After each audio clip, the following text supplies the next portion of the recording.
কোনো মুহূর্তে আমি কুরাস হয়ে যাবো না। আমরা রিক্সাওয়ালা সাধারণ মানুষ ভাই, এই দেশে কথা বলার মতন আছে? কি বলতে চান আপনি? চালের দাম কত, ঝালের দাম কত, পেঁয়াজের দাম কত, আমরা চলতে পারছি না, ওষুধ কিনে খেতে পারছি না, আমার হার্টের সমস্যা। কি বলতে চান? আমি রিক্সা চালাচ্ছি, তা কত সময় রিক্সাগুলো ধরে ভাঙচুর করে দিচ্ছে।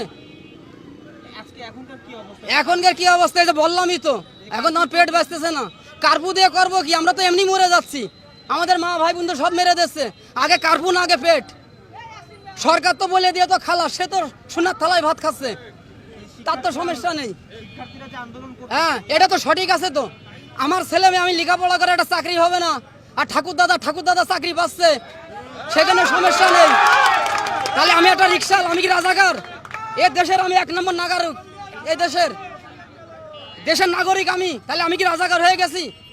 আমার সন্তান রাজাকার, লেখাপড়া করাচ্ছি বলে? এটা দেশের প্রধান, এটা সরকার কি করে বলে এই কথাটা? আমরা তো ভয়তে কথা বলতে পারি না।